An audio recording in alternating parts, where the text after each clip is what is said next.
Chapter 1. The Milkmaid and the Wife. It was 6 o'clock on a warm April evening. Milking time for Farmer Lodge's 80 cows. They stood quietly in the dairy, and the milkmaids were all at work. They say Farmer Lodge is coming home with his new wife tomorrow, said one milkmaid.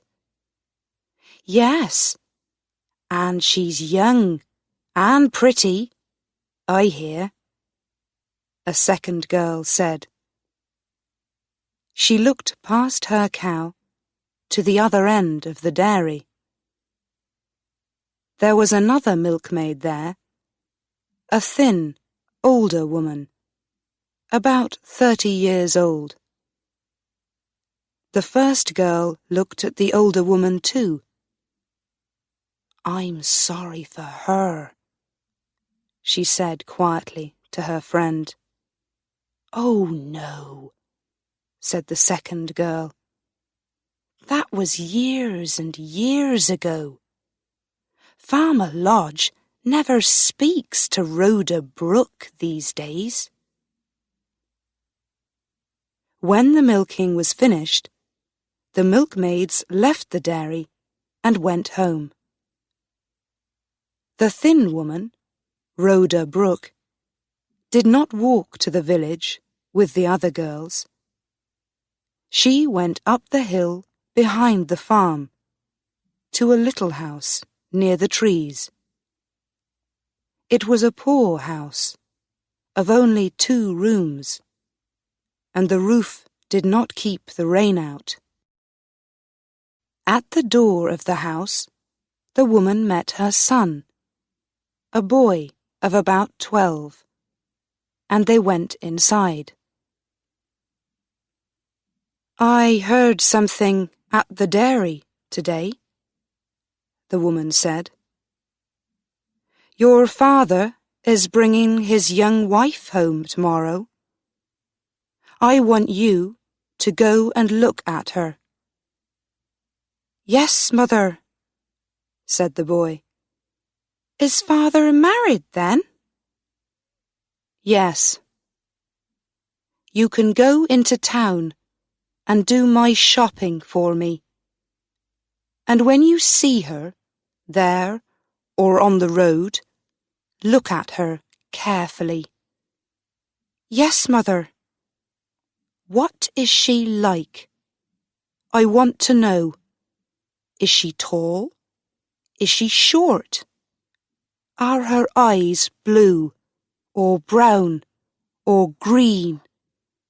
Look at the colour of her hair, the colour of her dress, and look at her hands. Does she have small white hands or the hands of a milkmaid, a worker's hands?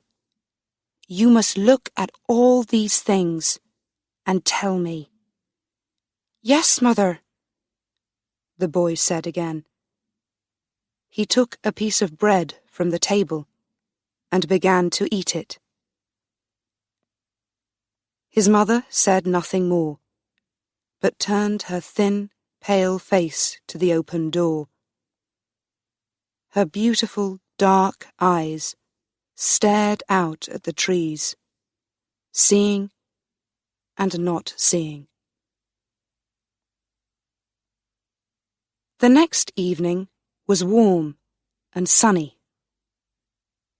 The road from the town to the farm went up and down a number of hills. And near the top of one big hill, the boy saw a carriage behind him.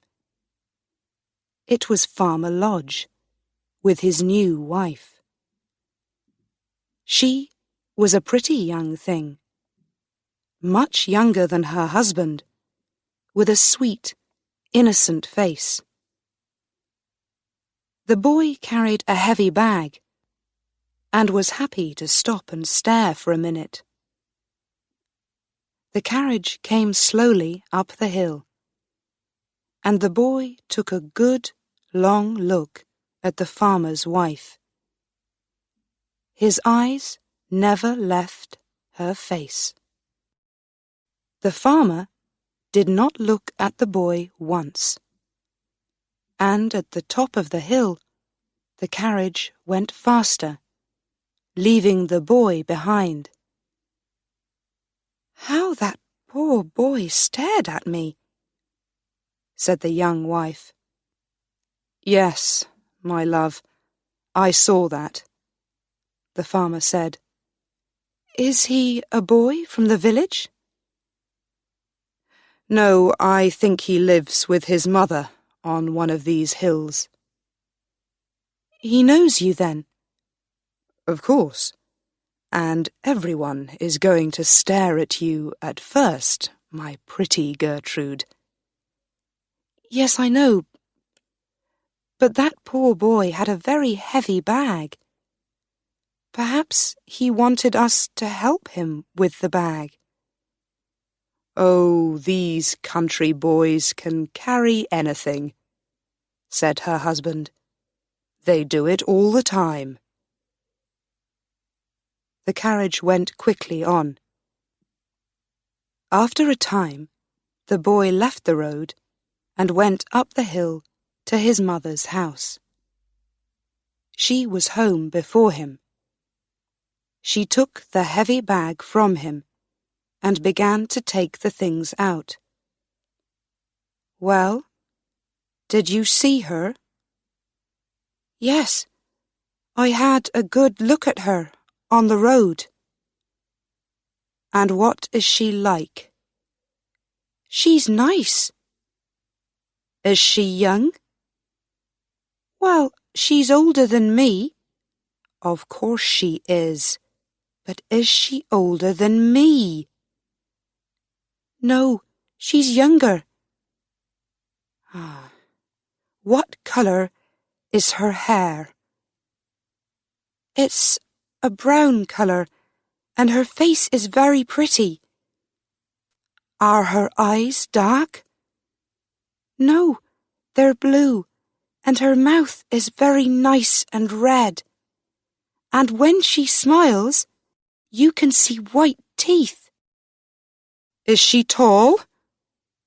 said the woman, a little angrily. "I couldn't see. She was in the carriage." "Then tomorrow you must go to church. Go early, before she and Mr. Lodge arrive, and watch her when she walks in. Then come home and tell me." "Very well, Mother. But why don't you go and look at her?" "Never. I don't want to see her." "She was with Mr. Lodge, of course. Did he look at you or speak to you?" "No." The next day, the boy went to church and waited and watched. When Mr. and Mrs. Lodge arrived, everybody, not just the boy, stared at the new wife with interest. When the boy reached home, his mother said, "Well?" "She's not tall. She's short," the boy said. "Ah," said his mother, pleased. "But she's very pretty." "Very. She had a beautiful white dress on, and it made a lot of noise when she moved. Mr. Lodge looked very happy with her." "No more now," said the woman. "You can tell me more later." In the next days, Rhoda Brooke heard more and more from her son about the new wife. The boy often saw Mrs. Lodge around the farmhouse, but his mother never saw her, and never went near the farmhouse. At the dairy, the other milkmaids talked a lot about the new wife. They usually stopped when Rhoda was near, but she heard some of it. She remembered everything and forgot nothing. And slowly, Rhoda Brooke made a picture in her head of the young Mrs. Lodge, a picture as good, as true, as a photograph.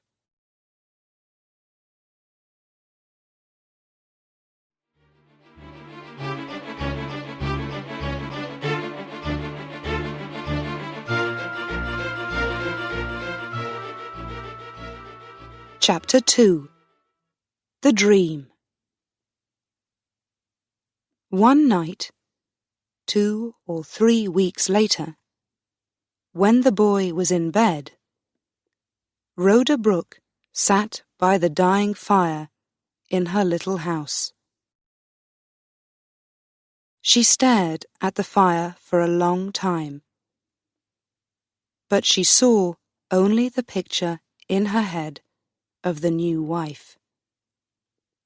At last, tired from her day's work, she went to bed. But the picture of Gertrude Lodge did not go away. When Rhoda slept, the young wife was still there in Rhoda's dreams. She sat on Rhoda's body in the bed, staring into Rhoda's face. Her blue eyes were cold, and with a cruel laugh, she put her left hand in front of Rhoda's eyes.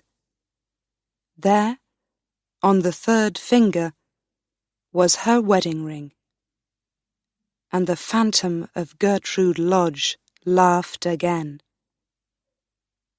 Rhoda turned this way and that way, but the phantom was still there. It sat, heavier and heavier, on Rhoda's body, and now Rhoda could not move. Always in her ears was that cruel laugh, and always in front of her eyes was that left hand with its wedding ring. At last, half dead with terror, Rhoda suddenly put out her right hand, took hold of the phantom's left arm, and pulled it hard. The phantom fell off the bed onto the floor, and Rhoda sat up. "Dear God!" she cried. She felt cold, so cold. That was not a dream. She was here. She could still feel the young woman's arm under her hand, a warm, living arm. She looked on the floor for the woman's body, but there was nothing there. Rhoda Brooke slept no more that night, and at the dairy, early the next morning, she looked pale and ill. She could not forget the feel of that arm under her hand. When she came home for breakfast, her son asked her, "What was that noise in your room last night, Mother? Did you fall off the bed?" "Noise? What time did you hear it?" "About 2 o'clock. But what was it, Mother? Something fell. I heard it. Was it you?" Rhoda did not answer, and after breakfast she began to do her work in the house. At about midday she heard something, and looked out of the window. At the bottom of the garden stood a woman, the woman from her dream. Rhoda stood still and stared. The boy came to look out of the window too. "Oh, there's Mrs. Lodge," he said. "She told me—" "Told you?" said his mother. She looked angry. "Why did you speak to her? I told you not to." "She spoke to me first. I met her in the road." "When was this?" "Yesterday." "What did you tell her?" "Nothing. She began to talk to me, and then she saw my old shoes. She said, 'Do they keep the rain out?' And I said, 'No, they don't. But Mother and I have no money for new shoes.' Then she said, 'I can give you some better shoes.' She's bringing them now, I think. Perhaps they're in her bag. She's very nice, Mother. She gives things to lots of people." By now, Mrs. Lodge was at the door.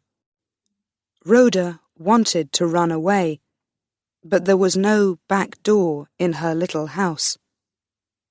So she waited, and the boy ran to open the door. "This is the right house, then?" said Mrs. Lodge, smiling at the boy. "And this is your mother, is it?" The face and body were the same as those of the phantom in Rhoda's dream. But there was nothing cruel in this face.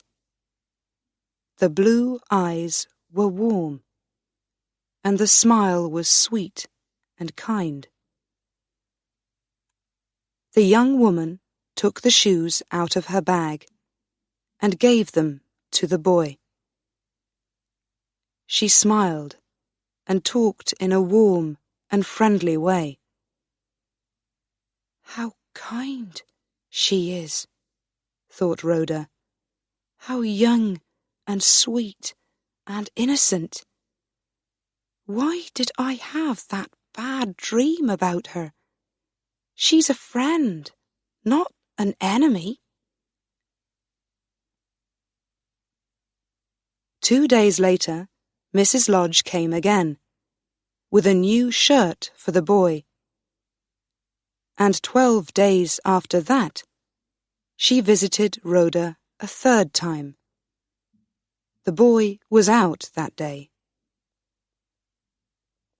"I like walking up here on the hill," Mrs. Lodge told Rhoda. "And your house is the only one up here." They talked about the weather and the village. Then Mrs. Lodge got up to leave. "Are you well, Rhoda?" she asked. "You look pale." "Oh, I'm always pale," said Rhoda. "But what about you, Mrs. Lodge? Are you well?" "Yes, I am, but there is something. It's nothing very bad, but I don't understand it." She uncovered her left hand and arm. There were marks on the arm, yellowy-brown marks, like marks made by fingers. Rhoda stared at them. "How did it happen?" she asked. "I don't know," said Mrs. Lodge. "One night, when I was in bed, I had a dream. And then, suddenly, my arm hurt very badly. Perhaps I hit it on something in the daytime, but I don't remember it. She laughed. My dear husband says it's nothing very much. And he's right, of course. Yes. Which night was that? Said Rhoda. Mrs. Lodge thought for a moment. It was 2 weeks ago today. It was 2 o'clock in the night. I remember, because I heard the clock.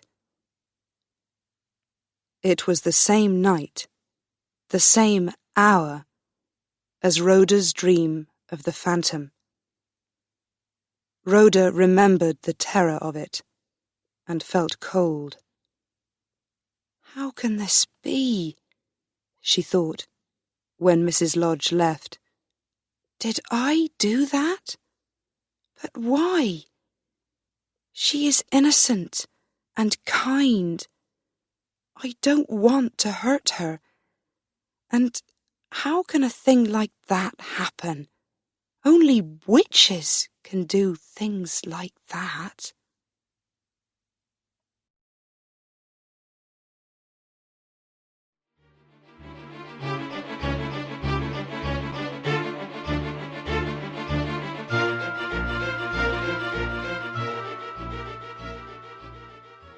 Chapter 3.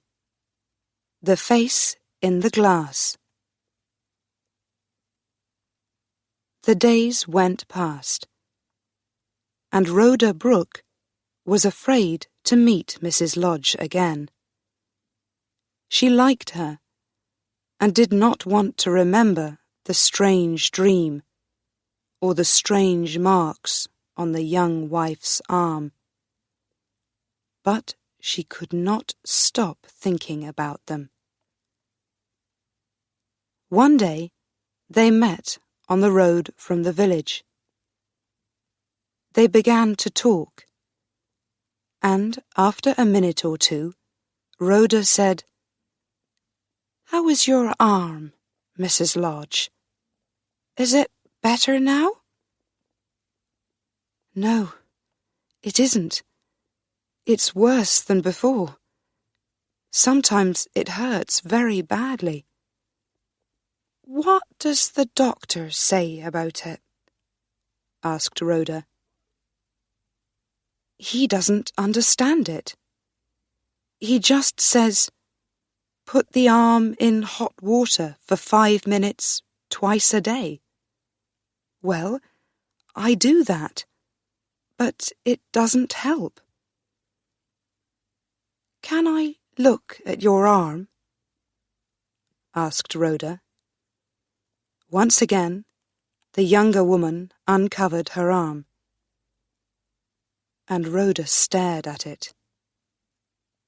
The arm was thinner, and a little withered, and the marks looked more and more like marks made by fingers. Rhoda remembered her dream, and the feel of the arm under her hand, in just the same place. It looks like the marks of fingers, Gertrude Lodge said. She tried to laugh. My husband says they are a witch's marks. A witch put her hand on my arm, he says, and it's killing the flesh. No, no, said Rhoda quickly. She felt cold and afraid. Don't listen to those old stories. The young wife's face was unhappy. No, but you see, I think he begins to love me less because of these marks on my arm. Men always like their wives to be pretty, don't they? Some men do, said Rhoda. But don't show him the arm. Cover it all the time, and then he can't see it. Ah, but he knows the marks are there. Gertrude looked away, but Rhoda could see the tears in her eyes. I hope your arm is better soon, Mrs. Lodge, she said quietly. She said goodbye and began to walk home.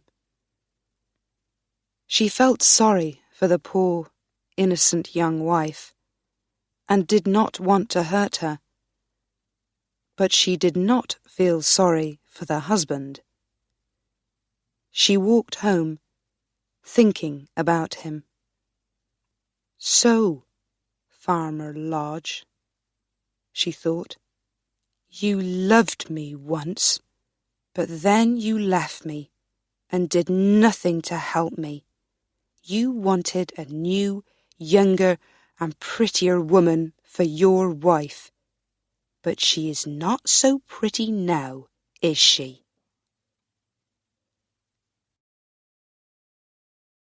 The next day, Rhoda walked home from the dairy after evening milking at the usual time.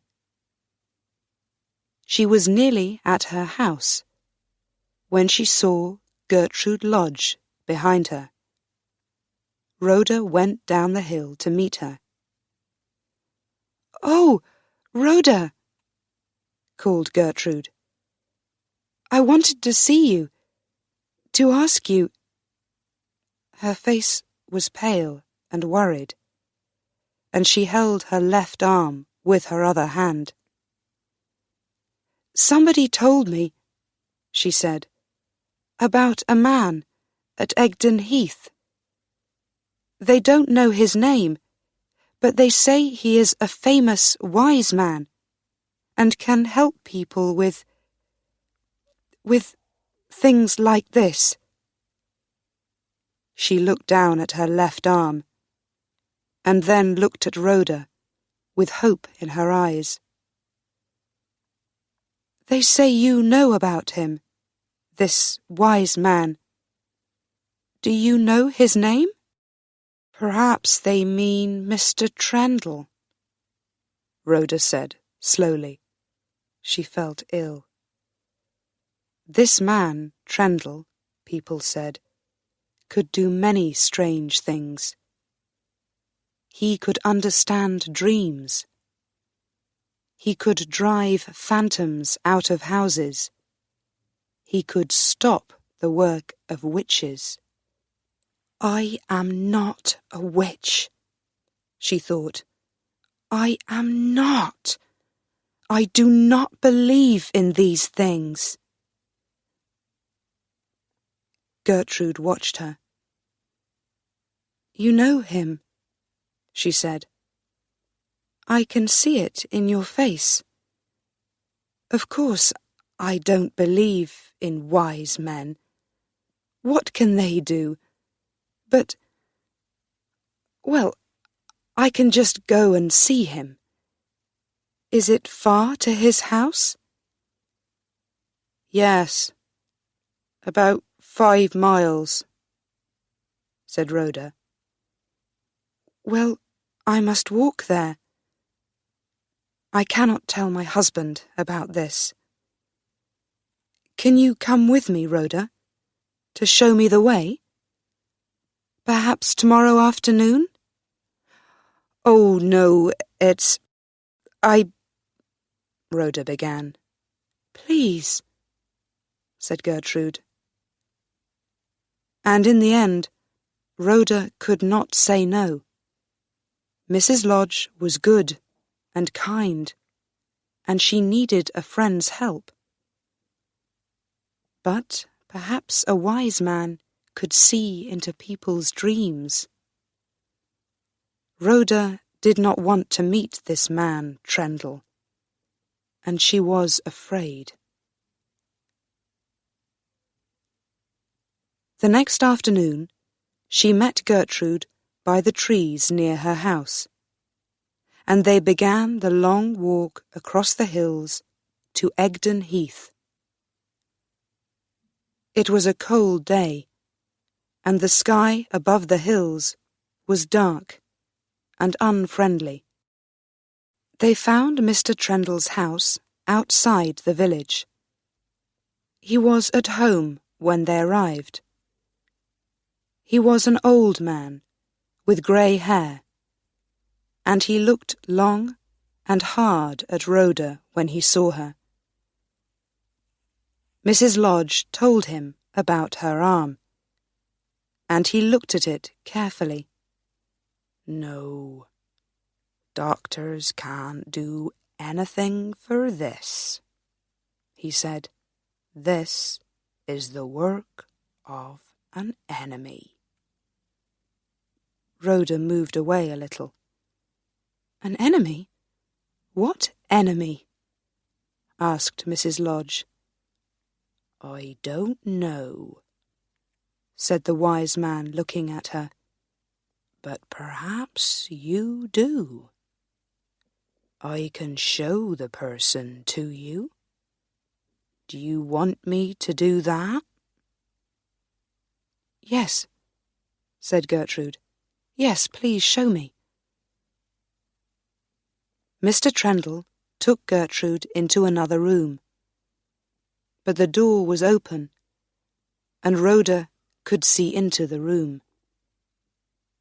The wise man took an egg and did something to it. Then he put a glass of water on the table and carefully broke the egg open. The white of the egg went down into the water, changing to a milky white colour and moving slowly round and round. He put the glass in front of Gertrude. "Look down into the water," he said. "Look for a face."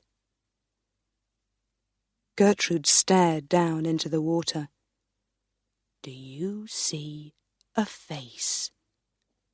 the wise man asked quietly. Gertrude whispered something, but Rhoda could not hear. She turned away from the door. When Mrs. Lodge came out, her face was pale, paler than Rhoda's. Mr. Trendle closed the door behind her, and the two women began to walk home. But things were not the same between them. Did he ask for money?" Rhoda said quietly. "Oh, no, nothing. He did not want a penny," said Gertrude. "And what did you see?" asked Rhoda. "Nothing. I don't want to speak about it." Gertrude did not look at Rhoda. Her pretty young face looked 10 years older, and was now more like the face of the phantom in Rhoda's dream. They did not speak for a long time. Then Gertrude said suddenly, "Did you want me to come here and see this wise man? How strange of you." "No, I didn't. But now I am not sorry we came." For the first time since her dream, Rhoda felt a little pleased. Life was cruel, she thought, and Gertrude Lodge must learn that lesson too. On the long walk home, they did not speak again about their visit to the wise man.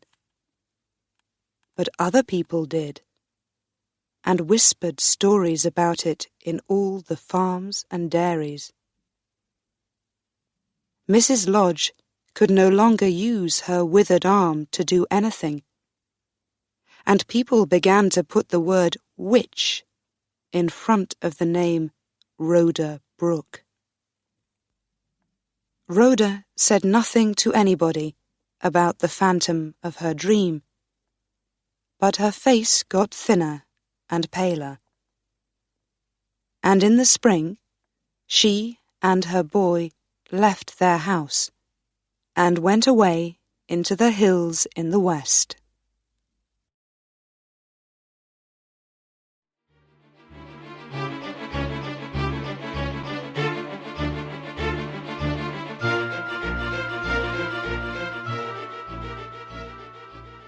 Chapter 4. The Cure for a Curse. 6 years went past, and Mr. and Mrs. Lodge's married life was not happy. The farmer said little and did not often smile. His wife had a withered arm, and there were no children to call him father and to run laughing around the farmhouse. He thought of Rhoda Brooke and her son, his son. But that was the past, and he could not change it now. Gertrude Lodge was a different woman too. She was only 25, but she looked older. Once a happy, smiling woman, she was now sad and worried all the time.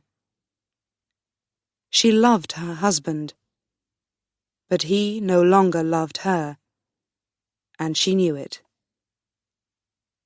6 years of married life, and only a few months of love, she sometimes whispered.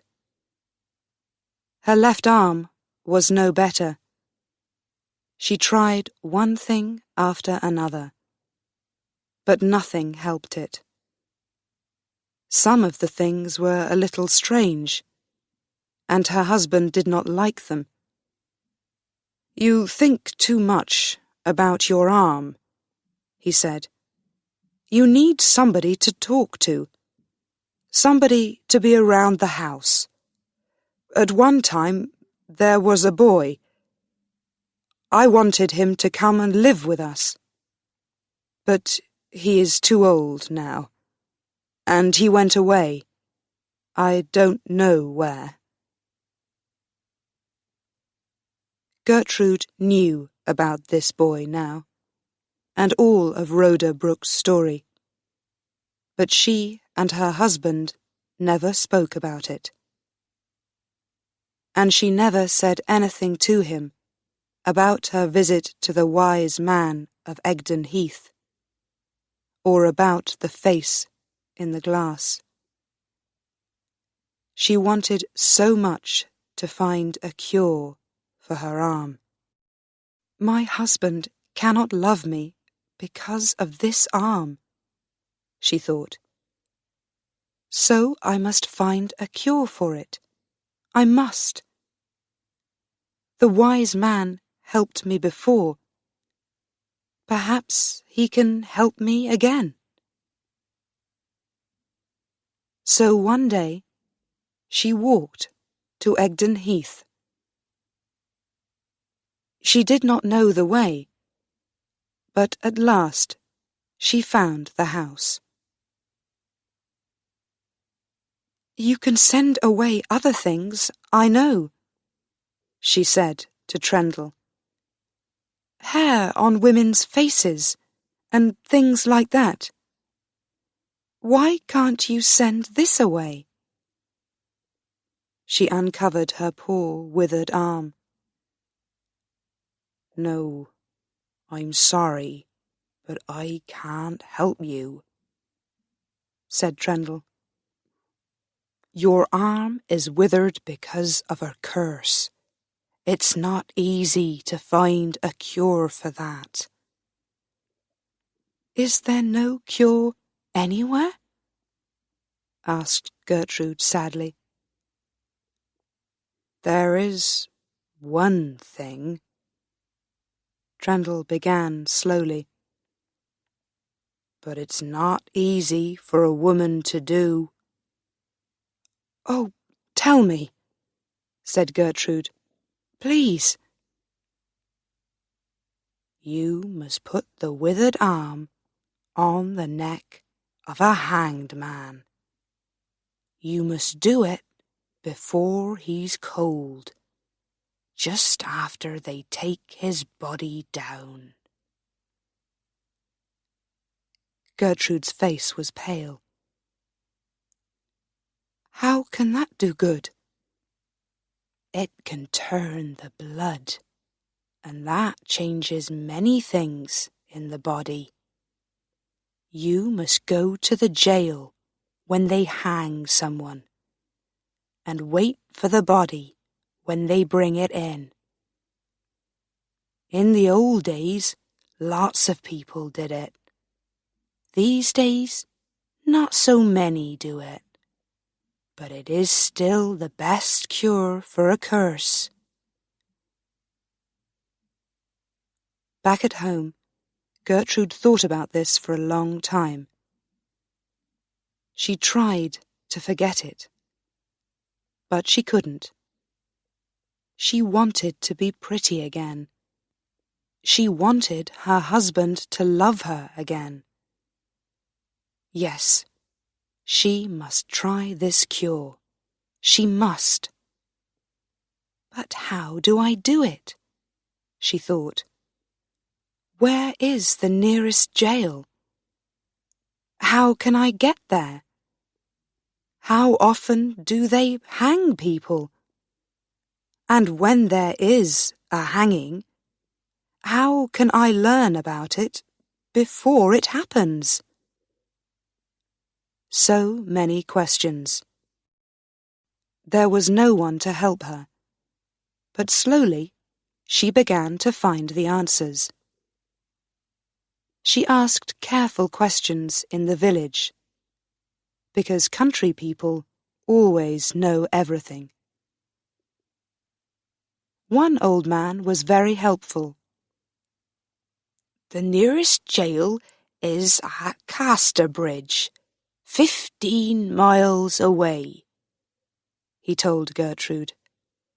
They have trials there every 3 months, and there's usually a hanging after the trials. Some poor man or boy takes a cow or a sheep or just some bread, and they hang him for it. Lots of people go to watch the hangings. I don't know why. The next trials were in July, Gertrude learned. She asked her husband about them, but Lodge said very little.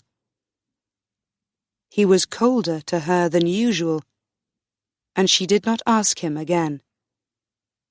He was often away these days, so she did not see much of him. July came, and Gertrude went to see the helpful old man in the village again. Just one hanging this time, he told her. It's for arson, I think. They're going to hang him next Saturday. Gertrude walked slowly home. I cannot tell my husband about this cure, she thought. And how can I be away from home for 2 nights? What can I say to him? But in the end, it was easy. On the Thursday before the hanging, Lodge came to her. I'm going away for 3 nights, he said. It's about farm work, so you can't come with me. That's all right, Gertrude said quietly. I'm happy to stay at home. They said nothing more, and on Thursday, Lodge drove away in the carriage.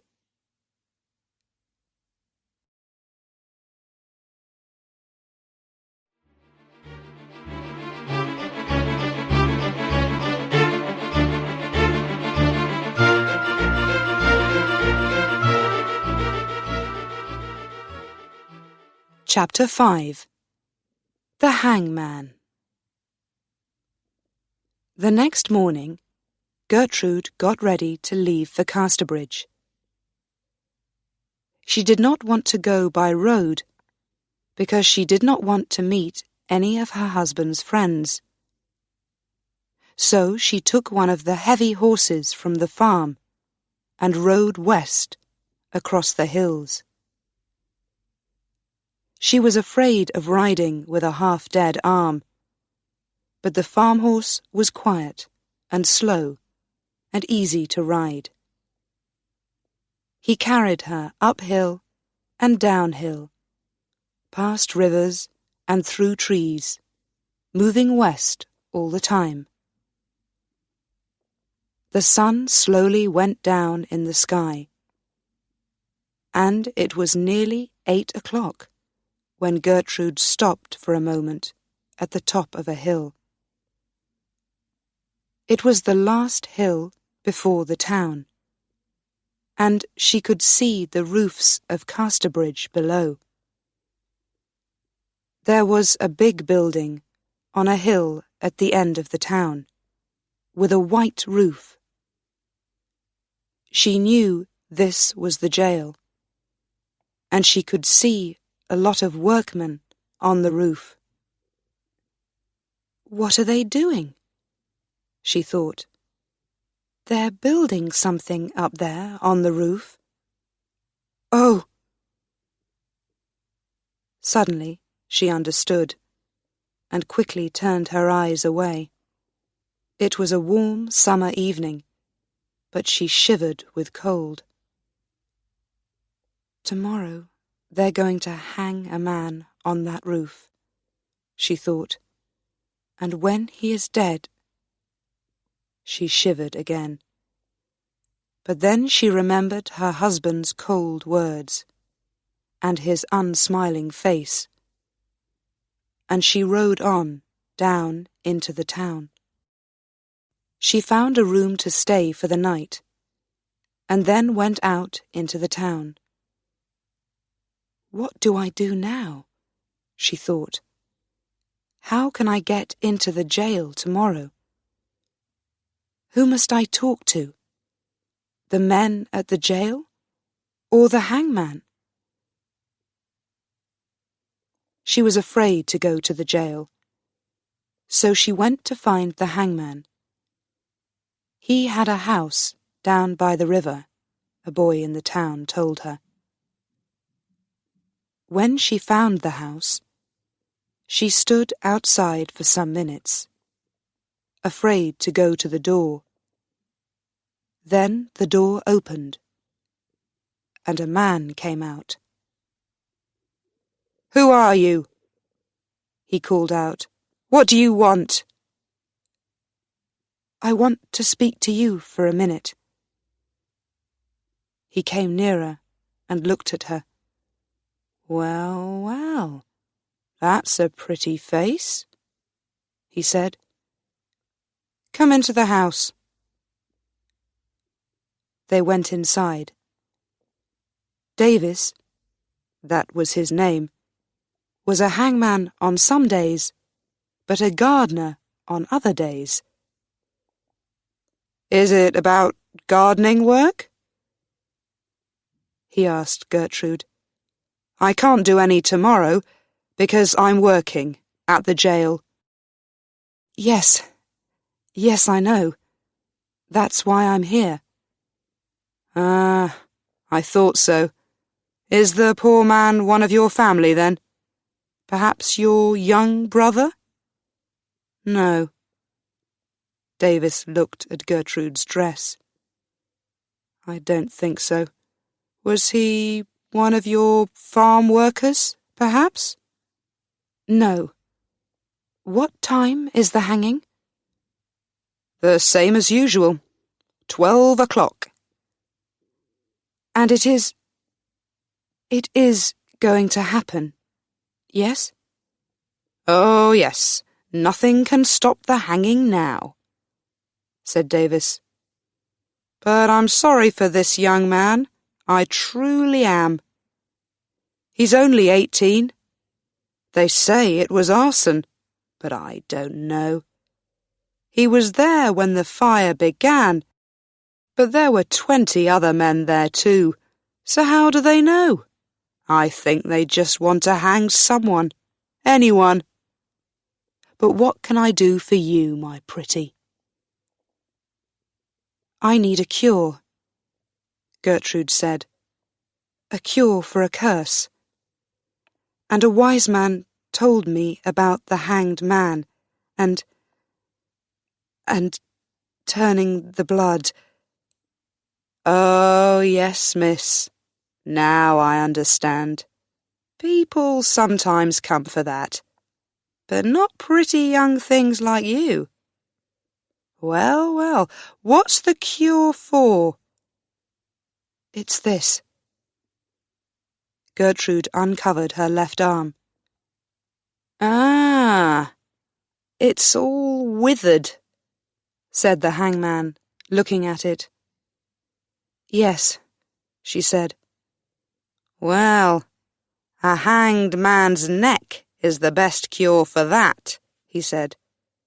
Your wise man was right. So, can you help me? Gertrude whispered. Usually people go to the jail and take their doctor with them and give their name and address. But yes, I can help you. For a little money, perhaps? Oh, thank you, Gertrude said. It's better like this. I don't want people to know about it. Don't want your lover to know, eh? No, husband. Aha. Very well. You can touch the body. Where is it now? She said, shivering. It? He, you mean? He's still alive tonight. He's in the jail, a little room right at the top. And what must I do tomorrow? Gertrude said. There's a little door at the back of the jail. Be there at 1 o'clock. No later. I can open the door from inside and can take you to the body when they bring him in. Good night. Don't be late. And you don't want people to see you, so cover your face. Good night, my pretty. Gertrude went away and walked up to the jail on the hill. She wanted to find the little door at the back, to know it for tomorrow.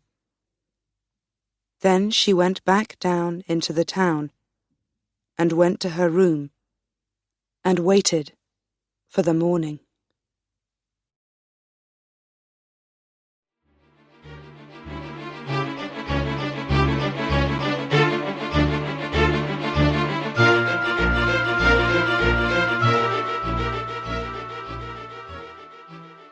Chapter 6. The Blood Turns. At 12:30 on Saturday, Gertrude Lodge walked up the hill to the jail. She went there by the small back streets, because there were so many people in the town. They were there for a holiday, to watch the hanging. At 1 o'clock, she was inside the jail. The hangman took her to a long, dark room with a table. Wait there, he told her. 2 or 3 minutes, no more. He went away, and Gertrude waited. She had a veil over her face, and her left arm was uncovered, ready.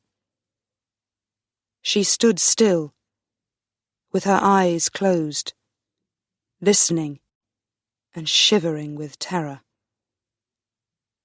Soon she heard noises and could hear heavy feet on the stairs.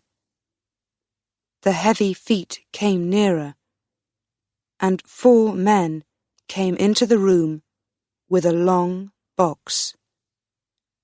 It was open, and in it was the body of a young man, with a cover over his face. The men put the box down on the table. "Now!"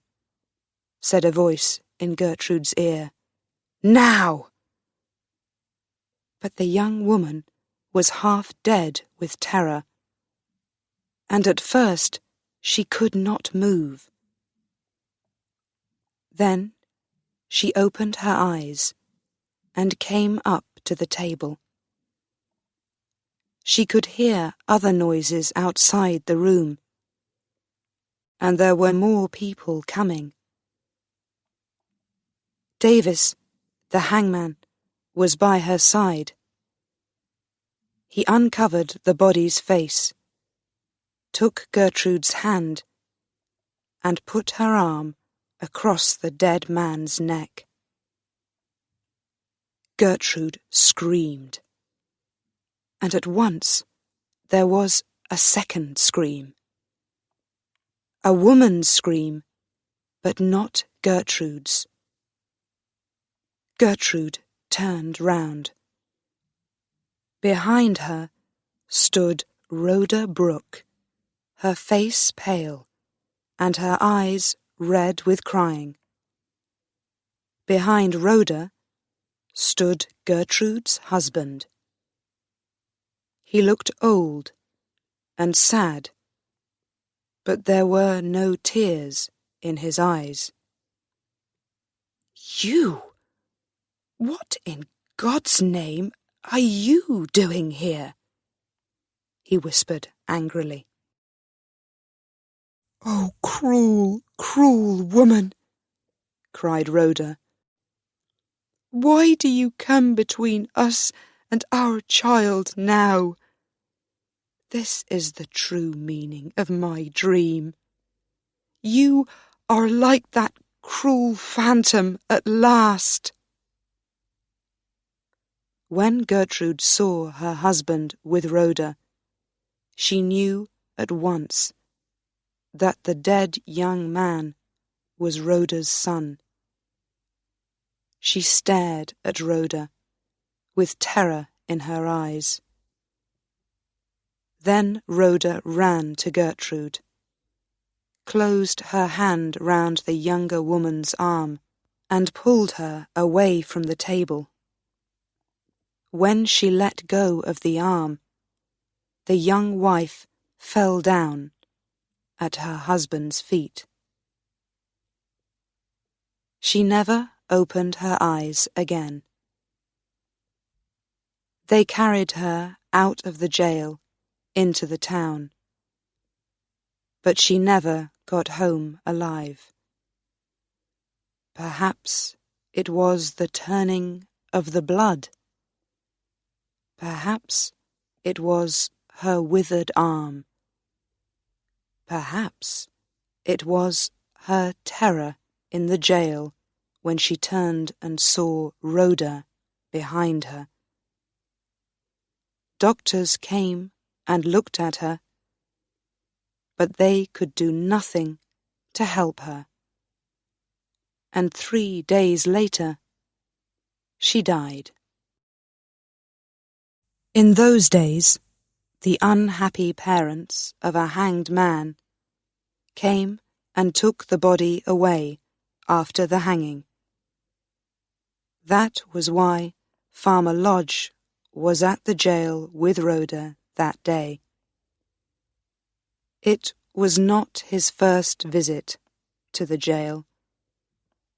With Rhoda, he went many times to visit his son that summer, and that was why he was away from the farm so often.